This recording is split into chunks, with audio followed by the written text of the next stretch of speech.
सृष्टि का सारा अंधकार यदि प्रकाश में समा जाए, सारा अज्ञान ज्ञान में विलीन हो जाए और सारी निराशा आशा के समुद्र में डूब जाए, तो जिस परम पुरुष की ज्योतिर्मय आभा का निर्माण होगा उनका नाम है योगेश्वर भगवान श्री कृष्ण। समय के रथ पर सवार श्री कृष्ण युगों की यात्रा करते रहे और उनके जीवन का प्रकाश सारे संसार को आलोकित करता रहा। आज 5000 वर्षों बाद भी श्री कृष्ण उतने ही प्रासंगिक हैं जितने द्वापर में रहे होंगे, या शायद उससे भी कुछ अधिक। श्री कृष्ण से कुछ ना सीखना हमारी, मेरी और आपकी व्यक्तिगत हानि है। ये ऐसा ही है जैसे सूर्य हमारे सामने उदय हो रहा हो और हम आंखें बंद करके अंधकार में बैठे रहें। नमस्कार, मैं हूं मनोज मुंतशिर। आप सबको श्री कृष्ण जन्माष्टमी की बधाइयां। आज ही के दिन हमारे कन्हैया का जन्म हुआ था, तो आज मैं आपको वो बताऊंगा जो मैंने श्री कृष्ण से सीखा और जीवन भर मेरे काम आया।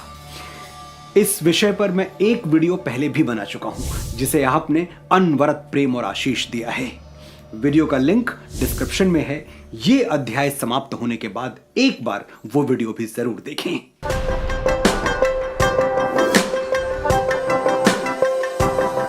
कृष्ण के जीवन से पहली सीख लेने के लिए हमें कर्ण के जीवन में झांकना होगा।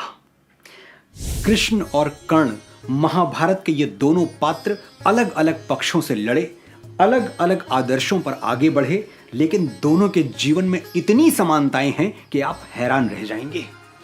पहले आप समानताएं सुनिए, फिर मैं आपको बताऊंगा कि इतनी समानताओं के बावजूद दोनों एक दूसरे से कितने अलग थे और इसीलिए दोनों का परिणाम कितना अलग हुआ। कर्ण जन्म के साथ ही अपनी मां से अलग हो गए। जिसके पिता सूर्य थे, माता कुंती सती कुमारी, उसका पलना हुई धार पर बहती हुई पिटारी। कृष्ण के साथ भी यही हुआ। मथुरा में कंस के कारावास में उनका जन्म हुआ और जन्म लेते ही वासुदेव उन्हें गोकुल छोड़ आए। वो भी अपने माता पिता से अलग हो गए। कर्ण को राधा और अधिरथ ने पाला जो उनके वास्तविक माता पिता नहीं थे। कृष्ण को यशोदा और नंद ने पाला, वो भी जन्म से कृष्ण के माता पिता नहीं थे। कर्ण और कृष्ण दोनों राजपुत्र थे, लेकिन दोनों अपनी राजधानी से दूर पले। कर्ण अंग प्रदेश में, जो प्राचीन बंगाल का भाग था, और कृष्ण गोकुल में। दोनों जन्म से राजकुमार थे, पर दोनों का जीवन अभावों में बीता। कर्ण एक सारथी पुत्र की तरह जीवन से संघर्ष करते रहे और कृष्ण एक ग्वाले की तरह। दोनों का जन्म परिस्थितियों के एक ही बीच से हुआ, लेकिन दोनों पर फल अलग तरह के आए। कर्ण जीवन भर अपने अतीत की कड़वाहट से भरे रहे और कृष्ण कभी अपने अतीत पर आरोप लगाते हुए नहीं पाए गए। जन्म लेते ही दोनों के साथ समय ने अन्याय किया। अंतर बस इतना था कि कर्ण ये अन्याय कभी भूल नहीं पाए और कृष्ण को ये अन्याय कभी याद नहीं आया। एक ने अपने आप को क्रोध के विष से भर लिया और दूसरे ने स्वीकृति के अमृत से। एक्सेप्टेंस का अंतर था कृष्ण और कर्ण में। कृष्ण ने अपनी नियति हंस के स्वीकार कर ली और कर्ण अपनी नियति को कभी स्वीकार नहीं कर पाए। परिणाम क्या हुआ?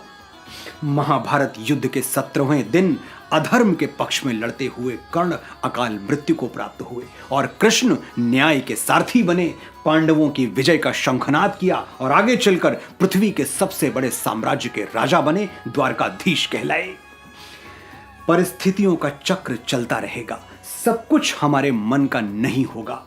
कई बार लगेगा कि हमारे साथ अन्याय हुआ है, भाग्य हमें धोखा दे रहा है, लेकिन ये चुनाव हम पर है कि हम कर्ण की तरह जीवन भर रोते कलपते रहें या कृष्ण की तरह जीवन को उत्सव बना दें।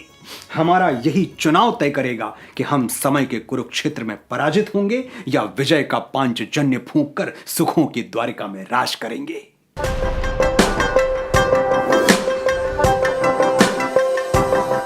जीवन वो बैंक है जिसमें डिपॉजिट किए बिना विथड्रॉल संभव नहीं है। ये हो ही नहीं सकता कि बिना कुछ खोए हम कुछ बड़ा, कुछ सार्थक पा जाएं। जिसने रातों की नींद नहीं खोई वो सफलता का चमकता हुआ सूर्योदय कभी नहीं देख पाता। जिसने दिन का आराम नहीं खोया वो रात की छांव में थकान भरी मीठी नींद का आनंद कभी नहीं जान पाता। जो भी मिला इसलिए मिला कि हंस के बहुत कुछ खोया हमने, ये जो सूरज देख रहे हो जुगनू जुगनू बोया हमने। कृष्ण पूर्ण परमेश्वर हैं, अवतार हैं, भूत वर्तमान और भविष्य हैं, ये सब ठीक है, लेकिन मेरे लिए कृष्ण सबसे पहले एक पुरुषार्थी मनुष्य हैं। थोड़ी देर के लिए भूल जाइए उनका देवत्व और मानव मात्र की तरह उनके जीवन पर एक दृष्टि डालिए। आपको ज्ञान होगा कि कृष्ण ने अपने जीवन में सब कुछ पा लिया क्योंकि उन्हें कुछ भी खोने का डर नहीं था। कृष्ण मां यशोदा के जिस आंगन से माखन चुराते रहे, गोकुल की जिन गलियों में बांसुरी बजाते रहे, बरसाने के जिस मधुबन में राधा के साथ रास रचाते रहे, राष्ट्र धर्म ने आवाज दी तो सब कुछ छोड़कर वो चल दिए। क्या उन्हें कोई मोह नहीं था? कोई अनुराग, कोई संबंध उन्हें अपनी ओर खींचता नहीं था? क्या राधा की आंखें जंजीर बनकर उनके पैरों से लिपटी नहीं होंगी, उन्हें रोका नहीं होगा? लेकिन कृष्ण जानते थे ये त्याग की घड़ी है और बड़े प्रयोजन के लिए बड़ा त्याग जरूरी है।